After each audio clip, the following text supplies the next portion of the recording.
안녕하세요 여러분, 소순영입니다. 자, 이제 이번 시간부터요 또 여러분들 이제 미적분이라고 하는 과목을 또 한번 시작을 해볼게요. 이제 수2에서 배웠던 이제 수열이라고 하는 내용이 이제 요 미적분 1이라고 하는 게 첫 단원에 보시면 바로 제목이 수열의 극한이죠.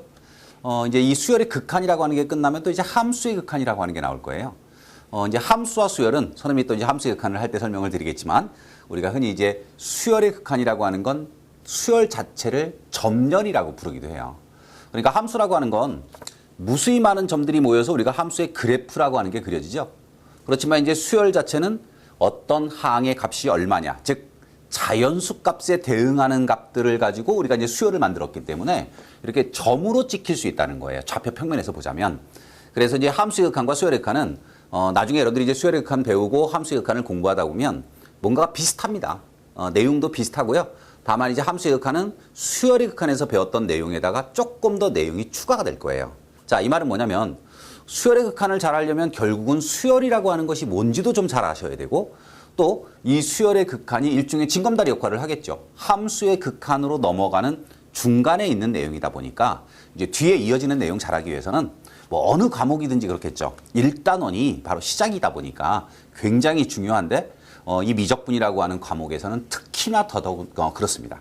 그래서 여러분들이 어찌 보면 뭐 선생님 같은 경우도 그래요. 극한이라고 하는 것을 처음 배우다 보면 뭐 굉장히 어색합니다. 그리고 지금까지 우리가 배웠던 수학의 엄밀성이 약간 왜 저렇지? 라고 하는 생각이 들 수도 있어요.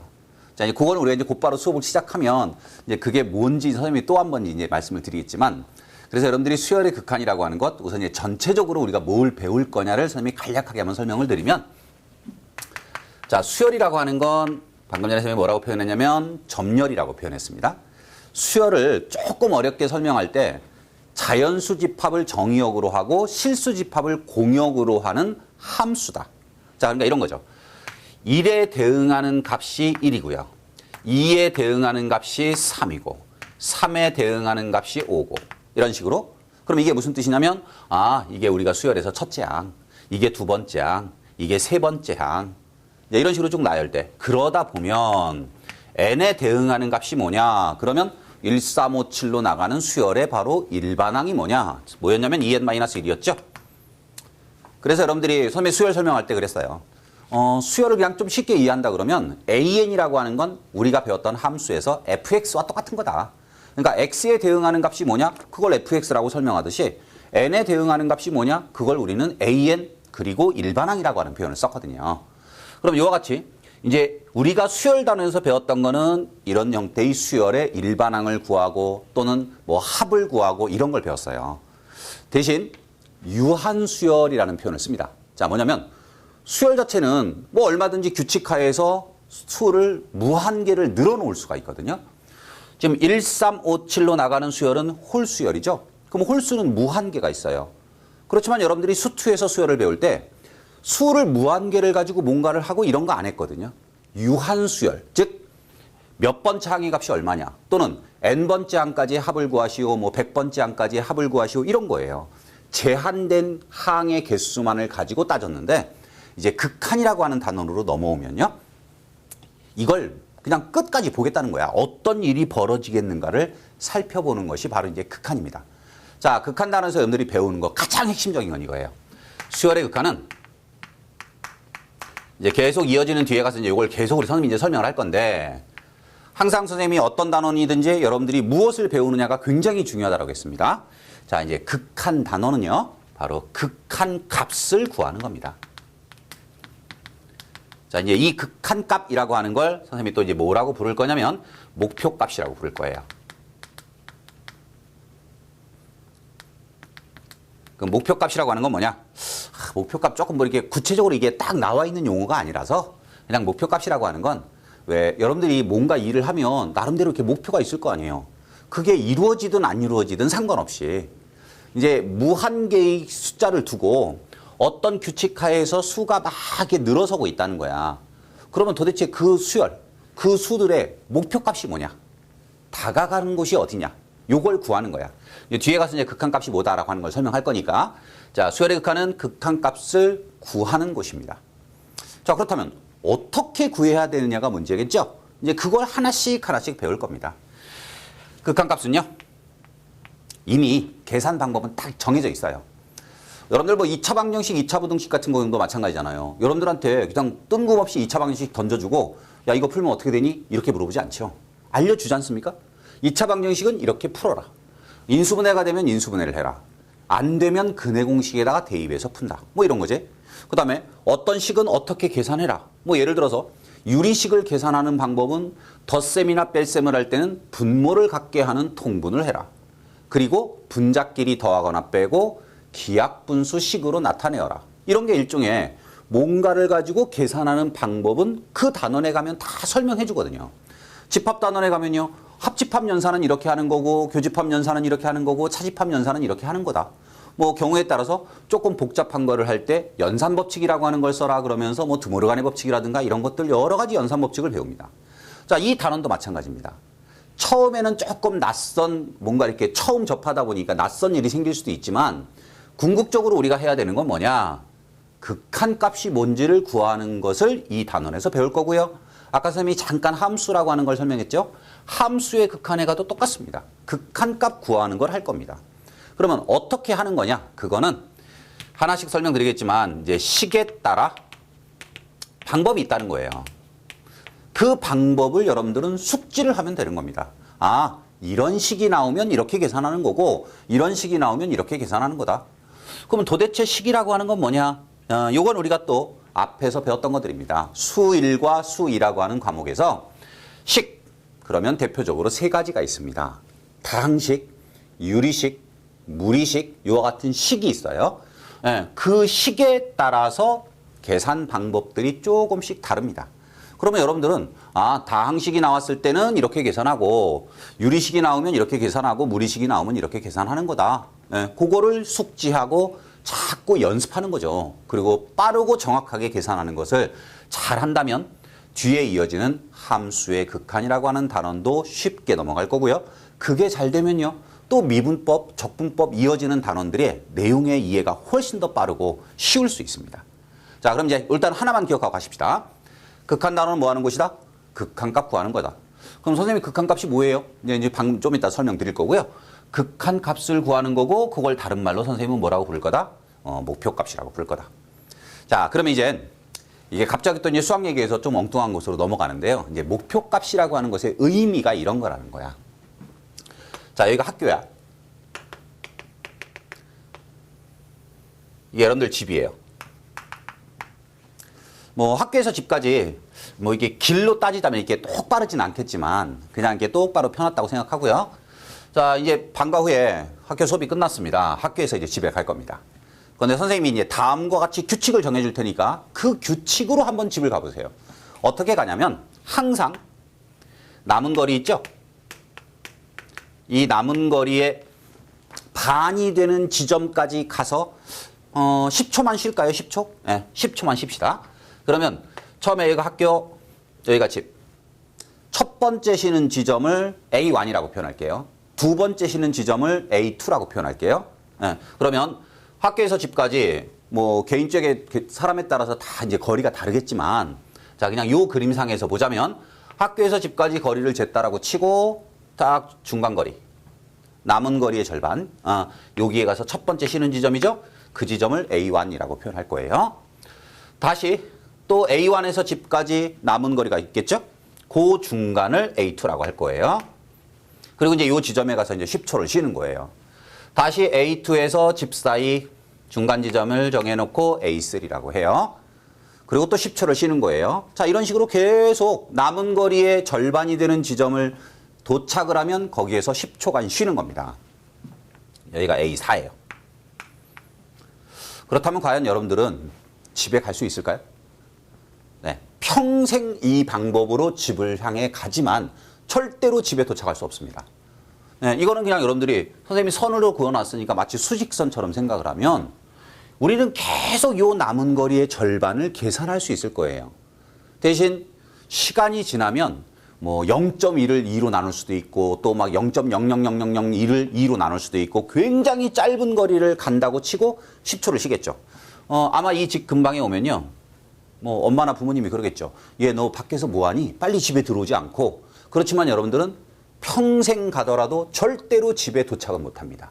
계속 남은 거리를 2로 쪼개는 일을 하고 있을 거거든요. 자, 그렇지만 이제 목표값 또는 선생님이 좀 아까 극한값이라고 표현했던 것을 여러분들은 지금 절대로 집에 도착은 못하지만 끊임없이 어디를 향해서 가고 있죠? 가고 있는 그 목표 지점이 어디예요? 바로 집이라는 겁니다. 예, 그게 목표값입니다. 그러니까 도달은 못해요.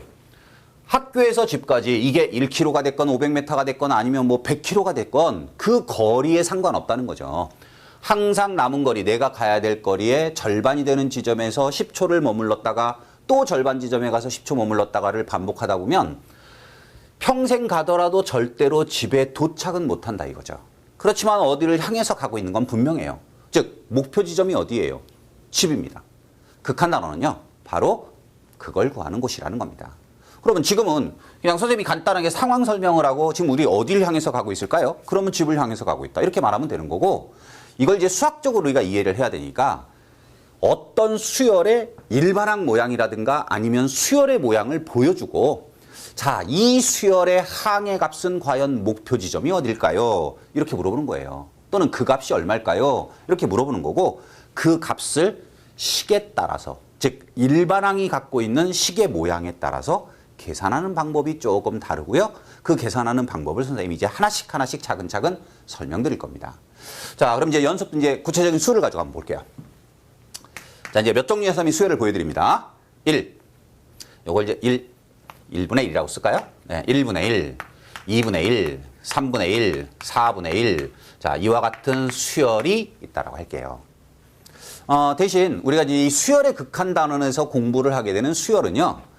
여러분들이 이제 수학 2에서 배웠던 수열 중에 뭐 대표적인 거 등차 수열, 그리고 등비 수열, 또 개차 수열을 이용해서 뭐 구하는 거, 이제 이런 것들을 배웠잖아요. 이제 그런 거 별로 안 해요. 그러니까 뭔가 이렇게 이름은 없고 오히려 막 일반항 모양 같은 것도 되게 복잡하고 뭐 이런 걸 가지고 그 극한 값이나 또는 선생님이 목표 값이라고 표현했던 것들을 구할 겁니다. 자, 우선 이제 간단한 모양을 한번 보시고요. 과연 저 수열의 목표가 어딜까를 한번 생각해 보죠. 1분의 1, 2분의 1, 3분의 1, 4분의 1로 나가는 수열이 있습니다. 일반항, n번째 항은 뭘까요? n분의 1이겠죠. 뭐. 그 다음에 이제 한없이 가는 겁니다. 자, 이렇게 뒤도 점점점이라고 표현하면 이게 무한수열이라는 뜻입니다. 과연 이 수열은요, 목표가 어딜 것 같아요? 그러면 값을 계산해 보는 거예요. 1분의 1보다는 2분의 1이, 2분의 1보다는 3분의 1이, 3분의 1보다는 4분의 1이.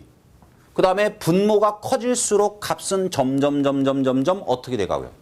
작아지지 않습니까? 그러면 끝없이 간다라고 생각하면 절대로 그 값과 똑같아지진 않아요. 방금 전에 설명했던 집에 도착은 못해요. 그렇지만 끝없이 집을 향해 가고 있듯이 요 수열의 항의 값은 어떤 값에 점점 가까워지고 있을까요? 바로 0에 가까워지는 거 알 수 있겠죠? 분자는 가만히 있고 분모가 커지니까요. 값은 계속 작아진다 이거예요. 그래서 가다 보면 뭐 100분의 1, 1000분의 1, 만분의 1, 뭐 억분의 1 이렇게 가면 그 값은 0.00000 얼마 뭐 이런 식으로 가니까 0에 가까워지는 거 알 수 있어요. 이해됐습니까? 네, 바로 요 놈은 0에 한없이 가까워집니다. 자, 이것을 이제 우리가 뭐라고 부르냐면 조금 더 간단하게 0에 수렴한다라고 부릅니다. 그리고 바로 이와 같이 이제 이게 목표 값이에요. 그리고 이 값을 뭐라고 부르느냐? 극한값이라고 부릅니다. 그러니까 극한값이라고 하는 건 지금 선생님이 보여드렸던 이런 수열같이 어떤 일정한 값에 한없이 가까워지고 있다 이거야. 그러니까 누가 봐도 이 값이 목표값이라고 하는 걸 분명히 알 수 있다는 겁니다. 그러면 그 목표값을 뭐라고 부른다? 극한값이라고 부른다. 워낙 간단해서 그렇죠. 이 극한 단어는 이런 거 하겠다는 겁니다. 자, 일반항이 이와 같이 생긴 수열은 과연 목표값, 극한값이 얼마니? 라고 물어본다 이거예요. 그렇지만 여러분들 시험에 나오는 거는 얘처럼 그냥 선생님이 이제 직관적이라는 표현을 쓸 건데요. 직관적으로 극한값이 또는 수렴하는 값이 얼마다라고 하는 걸 문제에서 주진 않겠죠. 뭔가 조금 계산을 통해서 값 구하는 거. 이제 그런 것들을 보여줄 것이고 우선은 여러분들이 이제 처음 배우다 보니까 수렴이라고 하는 용어, 수렴한다. 그리고 극한값이라고 하는 용어, 네, 이런 용어들을 조금 이제 확실하게 이해하시면 돼요. 자, 이제 두 번째 거 한번 볼게요. 모든 수열은 얘처럼 이렇게 목표값이 뚜렷하게 존재하는 거냐, 또 다른 말로 수렴하는 거냐, 안 그럴 수도 있답니다. 네, 바로 이제 이런 겁니다. 1, 3, 5, 7. 일반항 뭐죠? 2n-1일 거예요. 자, 과연 이 수열은 어떻게 될까요? 1, 3, 5, 7, 9 나가는 수열은 홀수열입니다. 항의 번호인 n이 커지면 커질수록요, 이 값은 점점 어떻게 되죠? 커집니다. 그러니까 얘처럼 목표값이 존재하지 않아요. 그럼 얘는 어떻게 될까요? 한없이 커집니다. 목표값 존재하지 않는다는 겁니다. 계속 커지기만 하는 거죠. 자, 이럴 때 이제 뭐라고 하냐면 보통 이 기호를 아마 여러분들이 처음 볼 텐데 많은 학생들이 알고 있더라고요. 얘를 뭐라고 부르냐면요, 양의 무한대로 발산한다라고 부릅니다. 이거를 양의 무한대로 발산한다. 발산이라고 하는 말은 그냥 쉽게 생각하시면 수렴의 반대예요. 수렴하는, 즉 목표값이 존재하는 애들은 수렴한다라고 부르고요. 수렴하지 않는 놈들은 다 발산한다라고 불러요. 그런데 발산은 종류가 하나만 있는 게 아니에요. 지금 얘처럼 양의 무한대로 발산한다. 즉 계속 한없이 커지기만 한다는 거야. 이거 뭐 많은 학생들이 알고 있다라고 했는데 이게 팔자를 옆으로 이렇게 뉘어놓은 것 같은 기호예요. 이게 양의 무한대 기호거든요. 그리고 또 하나 주의할 거, 이 무한대 기호는 숫자의 의미가 아닙니다. 그냥 의미 자체예요. 한없이 커지고 있는 상태를 나타내고 있는 기호입니다. 이제 뒤쪽에 가서 왜 시계 모양에 따라서 극한값 구하는 방법이 있다라고 했을 때 선생님이 이제 이런 표현을 쓰거든요. 무한대 빼기 무한대. 그러면 야, 무한대 빼기 무한대가 얼마야? 그러면 아이들이 덜컥 0 이렇게 대답해요. 근데 그게 아니고요. 앞에 있는 것도 커지고 있다는 뜻이고요. 뒤에 있는 것도 커지고 있다는 뜻이에요. 그러니까 한없이 커지고 있는 거에서 한없이 커지고 있는 걸 뺀다, 이런 의미고요. 이거는 뭐 이렇게 4 빼기 4가 0 이런 것처럼 계산하는 식이 아닌 겁니다. 그냥 한없이 커지고 있다, 한없이 커지고 있다 상태를 나타내고 있는 기호입니다. 자, 그럼 발산에는 또 뭐가 있을까? 수렴하지 않는 거. 얘처럼 한없이 커지고 있는 게 있다면 당연히 한없이 뭐 하는 것도 있을까요?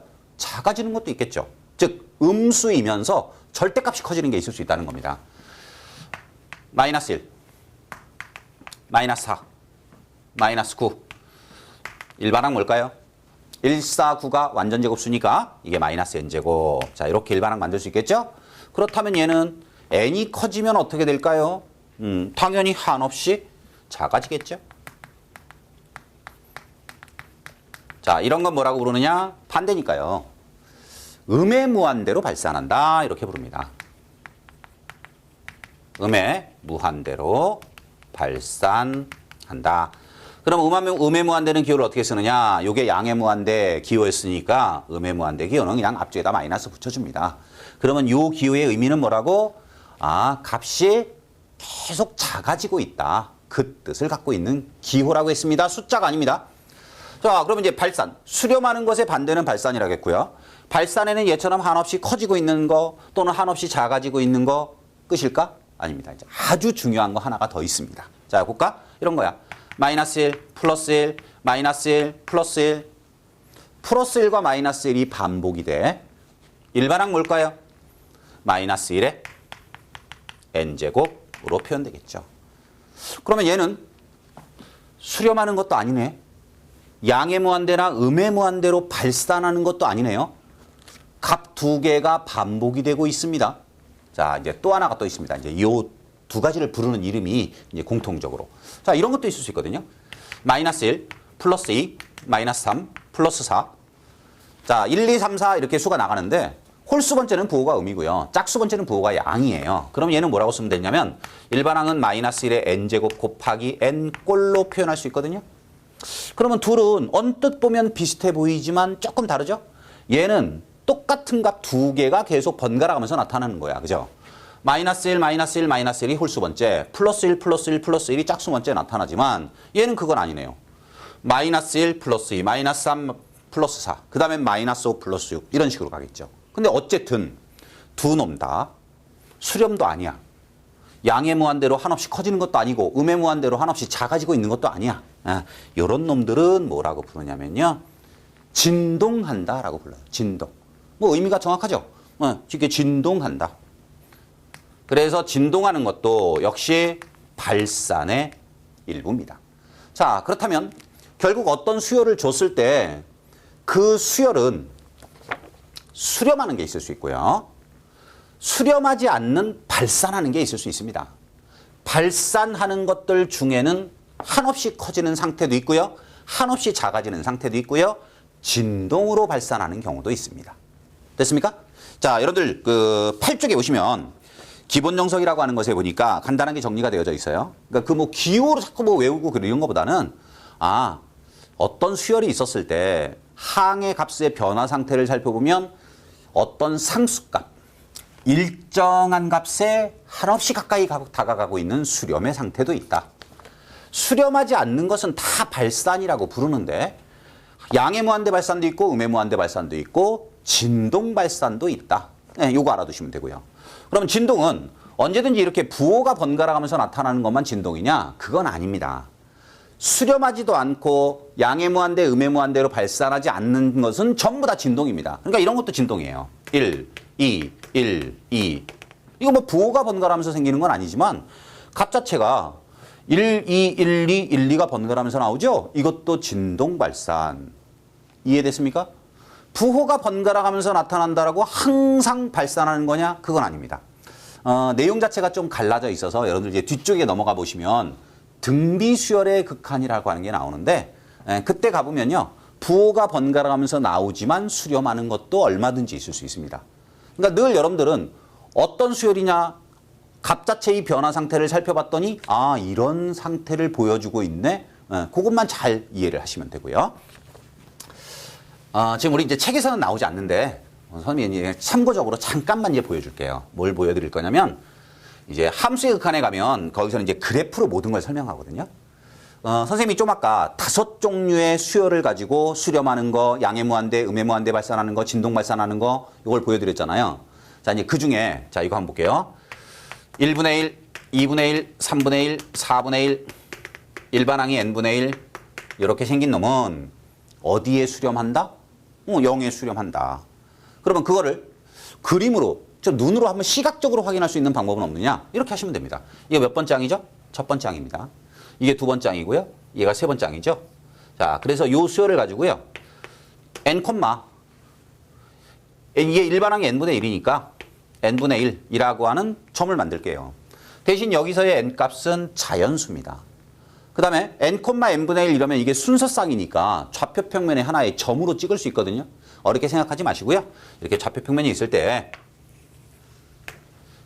여기가 0이고 여기가 1이고 여기가 2고 여기가 3이고 이게 4고 이게 5야. 그러면 요 1, 2, 3, 4, 5가 뭐라고 생각하시면 되냐면 항의 번호라고 생각해요. 그 다음에 함수값 있죠. 여기 함수값이 첫째 항의 값은 1이고 두 번째 항은 2분의 1이고 3분의 1이잖아요. 그게 y좌표라고 생각하시면 돼요. 그러니까 1,1분의 1에 점 찍으라 이거죠. 2,2분의 1에 점 찍고요. 3,3분의 1, 4,4분의 1, 5,5분의 1에 이렇게 점을 찍어보세요. 그러면 점이 계속 어디로 한없이 가까이 다가가고 있어요. X축으로 한없이 가까이 다가가고 있는 걸 살펴볼 수가 있고 그렇다면 요 값은 N값이 커지면 커질수록 점점 어디에 가까이 가? X축에 가까이 가니까 Y값으로 생각하면 0에 한없이 가까이 가는 것이고 따라서 이 수열은 뭐에 수렴한다? 0에 수렴한다. 자, 그냥 간단하게 선생님이 목표값이라는 표현을 썼습니다. 목표값이 얼마야? 목표값이 0이라는 것을 알 수가 있습니다. 자, 그렇다면 우선 여러분들 수렴이 뭐고 발산이 뭐고 우선 그건 이해가 됐죠? 발산은 세 종류가 있다고 했습니다. 양의 무한대 발산, 음의 무한대로 발산, 진동하면서 발산하는 경우가 있을 수 있다. 됐죠? 네. 자, 그리고 이제 우리가 이제 앞으로 써야 되는 이제 기호를 좀 설명할게요. 발산하는 거는 뭐 특별한 기호가 없습니다. 이제 수렴하는 거예요. 수렴하는 거. 자, 이제 조금 그냥 일반적인 설명을 할게요. 자, 무한수열 AN이 있습니다. 수열.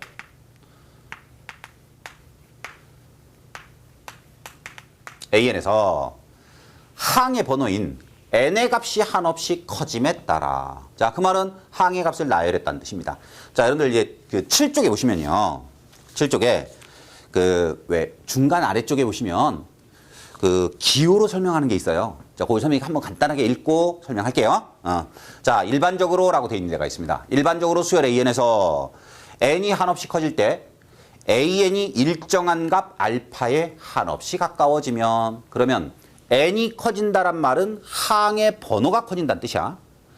AN이라고 하는 건 항의 값입니다. 자, 그러니까 우리 좀 아까 왜 예를 들었던 것 중에 1분의 1, 2분의 1, 3분의 1, 4분의 1, 5분의 1, 6분의 1 이렇게 나가는 수열이 있죠. 자, 그 수열은 항의 번호가 바로 n이고요. 그 n이 커지면 n분의 1이라고 하는 일반항의 값 AN은 분자는 가만히 있고 분모가 커지니까 점점 값이 0에 가까워지는 거 알 수 있었다는 거야. 이제 그걸 이제 일반적으로 설명하는 겁니다. 수열 AN에서 n이 한없이 커질 때 또는 커짐에 따라 AN의 값이 일정한 값 알파에 한없이 가까워지면, 이게 변하는 값이 아니에요. 값이 일정한 값 알파에 한없이 가까워지면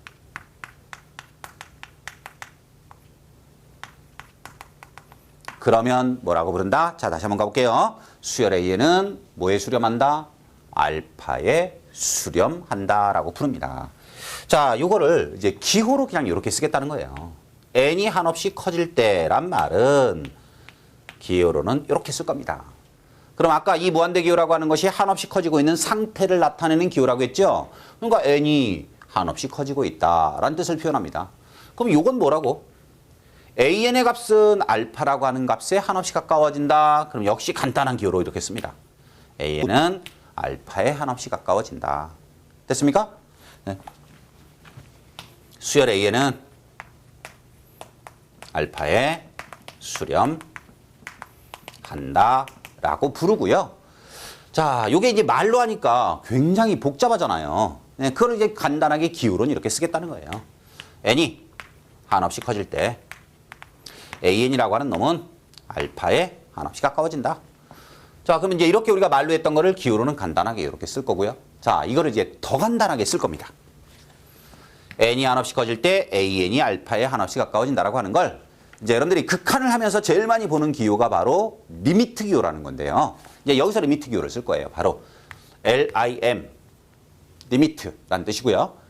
n이 한없이 커질 때라고 하는 거를 기호를 여기다 쓸 겁니다. 이렇게. 자, n이 한없이 커지고 있는 상태, n이 한없이 커지면 AN이라고 하는 값은 알파에 한없이 가까워진다. 그러니까 어떻게 써야 되냐면 이렇게 써야 되는데 리미트 기호를 쓰면서 여기 화살표를 쓰지 않아요. 그리고 어떻게 하느냐? 여기는 바로 등호로 나타냅니다. 그러면 이제 이 기호의 뜻이야. 이 기호의 뜻이 뭐냐면 n이 한없이 커지고 있습니다. AN의 극한값이 뭘까요? 또는 AN의 목적지가 뭘까요? 라고 물어보는 거예요. 그러면 여기는 화살표인데 갑자기 등호로 바뀐 이유? 그거는 바로 이 리미트 기호를 쓰면서 화살표를 쓰지 않고 등호로 쓰겠다는 겁니다.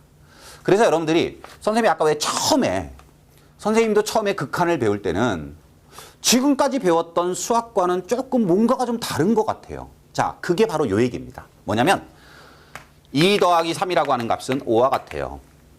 그러면 2 플러스 3 이퀄 5라고 하는 말의 의미는 2와 3을 더하면 5와 같다죠.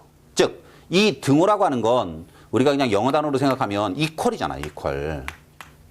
서로 같다라는 뜻이거든요. 그럼 서로 같다는 뜻은 이 등호를 기준으로 해서 이건 좌변이고 얘는 우변이잖아요. 좌변의 값과 우변의 값이 똑같다. 정말 우리가 알고 있는 그대로 같다라는 뜻이거든요. 그렇다면 이 극한값을 나타내주는 기호, 이 기호도 얘와 똑같은 기호냐? 그건 아닌 것 같다는 겁니다. 무슨 말이냐면 등호를 기준으로 해서 이걸 좌변이라 부르고 이걸 우변이라고 부를 수 있느냐? 그렇지 않은 거예요. 얘는요, 이 통째로가 기호라고 생각하셔야 됩니다. 무슨 말인가 이해됩니까? n이 커집니다. 야, AN 어디로 가니? 알파로 가. 근데 우리가 수학기호를 나타내는데 갑자기 이렇게 막 화살표를 쓰고 이러니까 이게 뭔가 이상하잖아요. 그러니까 등호를 쓰기 위해서 LIM이라고 하는 즉 리미트 기호를 사용하겠다 이거예요. 얘가 사용되면서 화살표 기호가 등으로 바뀐 거다. 그러니까 요 놈은 통째로 생각해서 하나의 기호라는 겁니다. n이 커졌을 때 an은 뭐에? 알파에 한없이 가까워지고 있다라는 뜻인 겁니다. 이해했습니까? 자, 그렇다면 선생님이 그냥 기호를 한번 이렇게 써볼게요. 리미트 n이 한없이 커질 때 bn이 뭘까? 이렇게 물었다 이거야. 그러면 여러분들은 무슨 생각하는 거야? 아, bn이라고 하는 수열이 있는데 n이 한없이 커지면 bn의 목적지가 뭘까? 이겁니다. 그러면 크게 생각하면 둘 중 하나죠. 수렴하는 거 아니면 발산하는 겁니다. 그렇겠죠? 요 값이 만약에 3이라든가 4라든가 5라든가 이렇게 상수값으로 정해지면 아, bn이라는 수열은 수렴하는 놈이고, 즉 다시 말하면 뚜렷한 목적지가 있는 놈이고, 만약에 그렇지 못하다면 여기는 무조건 뭐야? 발산. 그럼 무슨 발산이 있다고? 양의 무한대로 발산한다라고 쓰든가, 음의 무한대로 발산한다라고 쓰든가, 진동은요 특별한 기호가 없으니까 진동한다라고 쓰든가 이런 거죠. 이해됐습니까? 예. 그래서 리미트 기호는 우리가 이 극한에서 처음으로 사용되는 바로 이게 기호인데, 이 기호의 의미는 이와 같은 뜻을 한꺼번에 나타내는 것이고, 이 단원의 가장 핵심적인 내용은 요게 뭐냐를 찾는 것이고, 어떻게 찾는다고요? 아직 공부 안 했지만 일반항을 나타내주는 이 AN이라고 하는 것의 시계 모양이 뭐냐에 따라서 계산하는 방법을 이제 우리는 아주 구체적으로 하나씩 배워갈 겁니다. 지금 선생님이 뭐 사실 여러분들이 이게 7쪽과 8쪽에 나오는 내용 자체가 양이 많은 게 아니에요. 그냥 아주 간단하게 선생님이 설명을 하고 넘어갈 수도 있습니다. 그렇지만 이곳에다가 선생님이 조금 여러분들한테 되게 자세하게 자꾸 설명하는 이유는 그만큼 이 극한 단원의 시작을 잘 하시라는 거고요. 그 다음에 극한에서 사용되는 기호라고 하는 것이 방금 전에 봤던 리미트 n이 무한대로 가요? an이 뭐냐라고 물었을 때 뭐 이게 마치 등호를 쓰고 있지만 좌변 우변 개념보다는 an이라고 하는 수열의 값은 항의 번호가 커짐에 따라서, 즉 항의 값이 어떻게 될까를 찾는 것이다. 수렴할 수도 있다. 일정한 값에 다가갈 수도 있고 그렇지 않을 수도 있는데 그건 발산이다. 한없이 커지는 상태를 보여줄 수도 있고 한없이 작아지는 상태를 보여줄 수도 있고, 그리고 뭐 할 수도 있다. 진동하는 발산이 있을 수도 있다. 여기까지 이해됐습니까? 자, 그리고 나서 이제 두 번째로 넘어갑니다. 두 번째는 뭐냐면 이 단원의 이제 목표라고 선생님이 설명을 했었던, 즉 학습 목표라고 설명했던 극한값을 구하는 겁니다. 극한값 계산.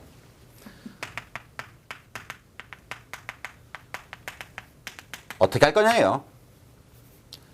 극한값을 어떻게 구할 것이냐. 자, 첫 번째입니다. 물론 이것도 여러분들 책에는 없습니다. 첫 번째는요, 무조건 직관입니다. 직관. 직관이라고 하는 건 뭐냐? 뭐 생각할 것도 없다는 거죠. 그냥 보면 당연히 얘는 그럴 것 같아요. 자, 그러면 직관으로 알 수 있는 게 있다는 거야.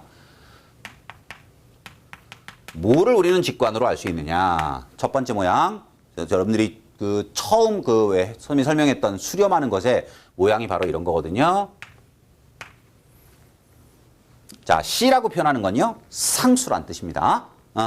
무한대 기호를 썼다라고 하는 건, 자, 이런 거야. 분자는 가만히 있다는 거야. 1, 3, 뭐 이런 식으로 가만히 수가 있어. 분모가 계속 커져. 그럼 어떻게 될까요? 당연히 0으로 수렴하겠죠. 됩니까? 그럼 한번 반대로 가볼까요? C분의 무한대꼴. 얘는 어떻게 될까요? 요번에는요, 분모는 가만히 있어요. 분모를 2라고 고정해볼까요? 분자가 계속 커지는 거야. 분자가 1, 2, 3, 4, 5, 6, 7, 8, 9 계속 커지는 거야. 그러면 전체 값은 계속 어떻게 될까? 계속 커지겠지. 그런데 이게 상수다 보니까 음수일 수도 있잖아요. 음수일 수도 있고, 그 다음엔 양수냐 음수냐에 따라서 부호는 어쨌든 반대야. 그러니까 얘는 이런 꼴 아니면 어쨌든 이런 꼴이 되겠죠, 뭐. 그죠? 얘가 음이라면 이런 꼴일 거고 양이라면 이런 꼴이 될 거예요. 어쨌든 발산하는 건 분명하지 않습니까? 자, 이런 거 다 직관이라는 겁니다. 또 이런 거. 이런 모양은 과연 어떻게 될까요? 자, 뭐냐면 일반항의 모양이 예를 들어서 2n 이런 거라는 거예요. 적당한 상수에다가요, 한없이 커질 수 있는 놈을 곱해줬어요. 그러면 2 곱하기 1, 2 곱하기 2, 2 곱하기 3, 2 곱하기 4 계속 어떻게 될까? 커지겠죠. 됩니까?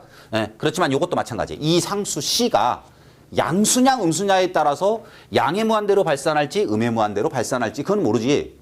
자, 그러니까 그냥 여기 선생님이 쓰고 있는 C라는 기호는 일단은 그냥 양수처럼 생각할게요. 어쨌든 요놈도요. 양의 무한대 또는 음의 무한대로 발산할 수밖에 없습니다. 자, 이런 게 이제 직관으로 알 수 있다는 겁니다. 자, 여기에 자, 요 모양도 그냥 한번 선생님이 표현할게요. 그러면 이 0이라고 표현하는 건 그러니까 숫자 0이 아니고요. 무한소 기호야. 그 무한소 기호는 무한대의 반대라고 생각하시면 됩니다. 한없이 작아지고 있는 상태를 나타내는 기호입니다. 그러면 적당한 수에다가요. 한없이 작아지고 있는 놈을 곱해볼게요. 계속. 그럼 이런 거야.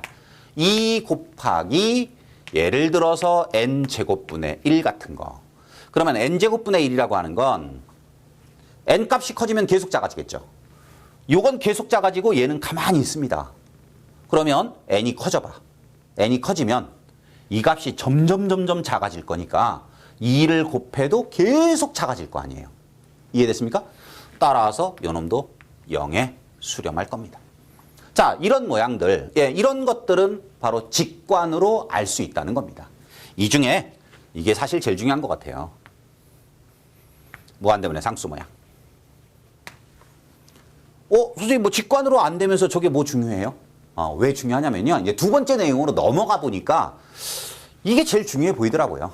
자, 이제 두 번째는 뭐냐? 이제 우리가 공부해야 될 내용이 바로 이제 두 번째라고 생각하시면 되고요. 첫 번째 모양은 직관으로 아는 거. 뭐 저런 건 절대로 시험 문제에서 내는 건 아니고, 자, 이제 시험에서 나오는 것들은 바로 이제 두 번째입니다.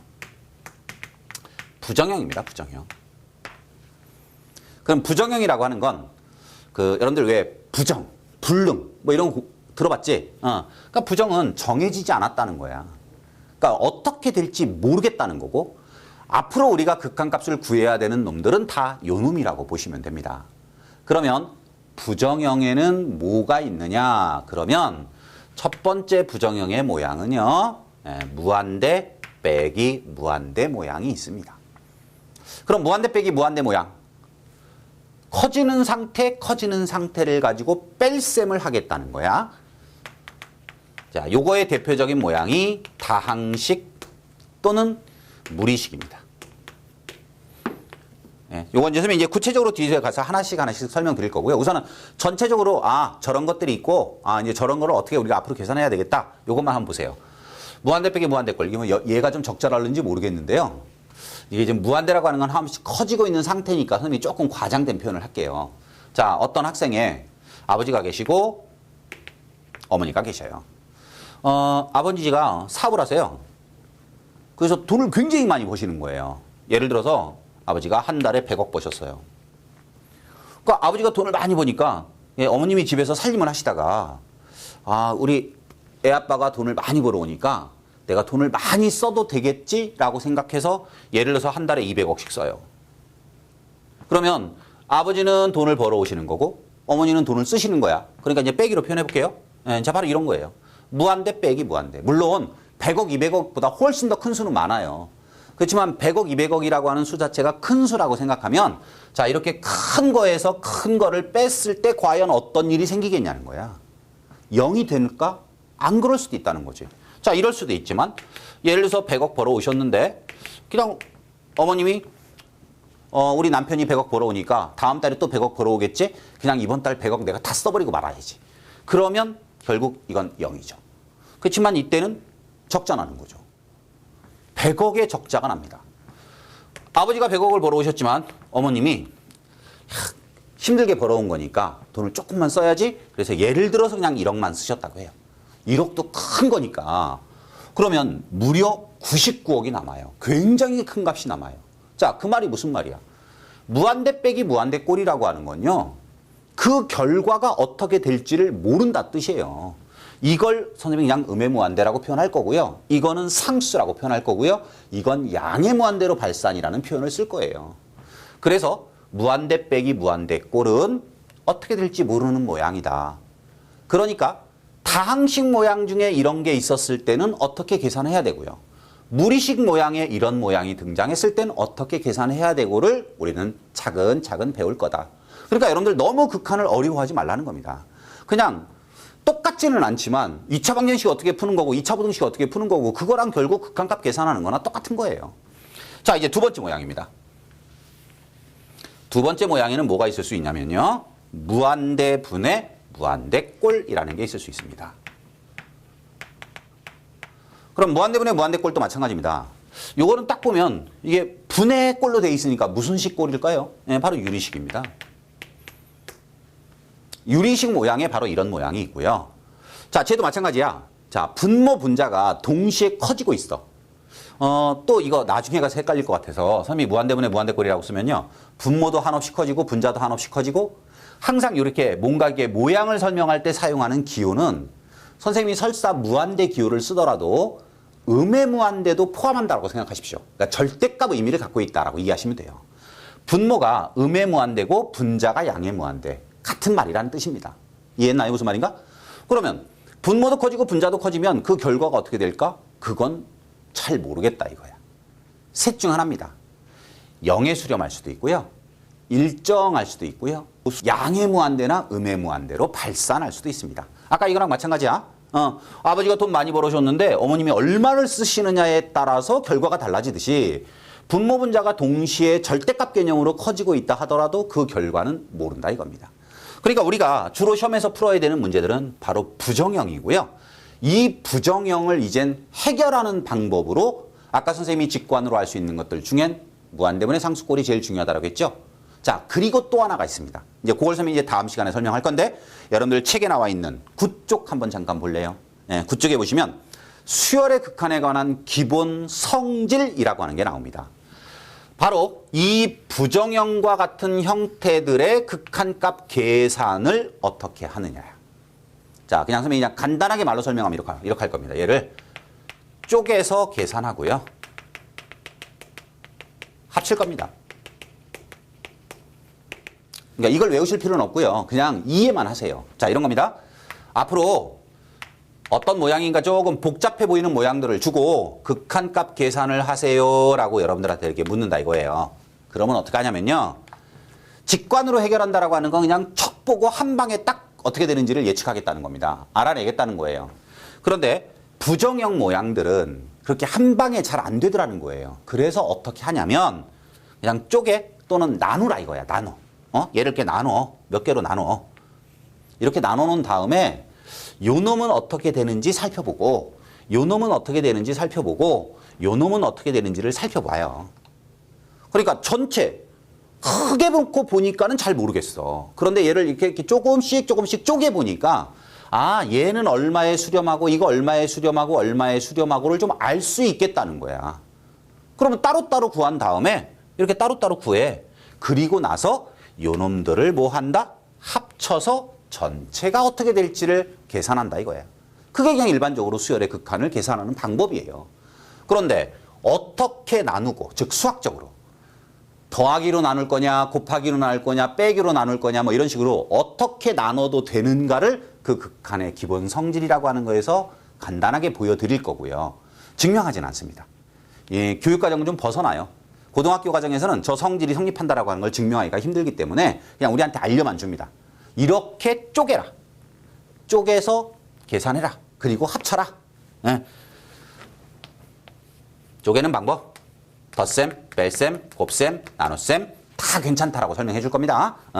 이런 방법을 통해서 쪼개고 각각을 계산하고 그리고 나서 나중에 가서 합쳐서 필요한 극한값을 구해라. 자, 그럼 봐봐요. 극한값 계산 어떻게 한다고요? 우선 직관적으로 아는 거 정확하게 이해할 수 있어야 된다. 그럼 직관으로 알 수 있다라고 하는 것에 몇 가지 모양을 보여드렸습니다. 무한대분의 상수꼴, 상수분의 무한대꼴 또는 C 곱하기, 즉 상수 곱하기 무한대꼴 또는 C 곱하기 0꼴, 즉 무한소 곱해진 모양들.